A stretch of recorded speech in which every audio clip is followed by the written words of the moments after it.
विधानसभा मतदानाच्या पूर्वी मतदार याद्यांमध्ये छेडछाड करण्यात आली असं महाविकास आघाडीनं म्हटलंय। महाविकास आघाडीनं निवडणूक आयोगाला पत्र लिहिलेलं आहे। या पत्रावर महाविकास आघाडीच्या 3 प्रमुख नेत्यांच्या स्वाक्षऱ्या आहे।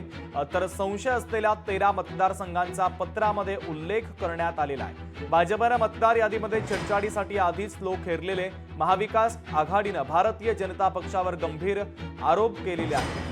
तर निवडणुकांच्या आधी ऑक्टोबरमध्ये महाविकास आघाडीनं हे पत्र लिहिलेलं होतं। महाविकास आघाडीनं लिहिलेलं पत्र लोकशाही मराठीच्या हाती लागलेलं आहे।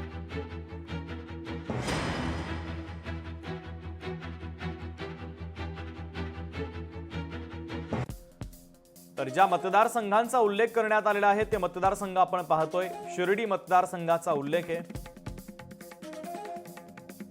चंद्रपूर, आर्वी,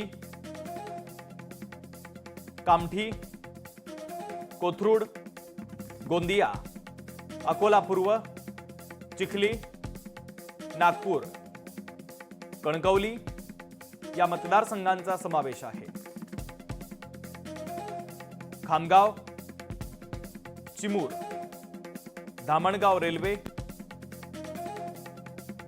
तर संशय असलेले हे 13 मतदारसंघ आणि या मतदारसंघांचा महाविकास आघाडीने या पत्रामध्ये उल्लेख केलेला आहे आणि ते पत्र आता लोकशाही मराठीच्या हाती लागलंय।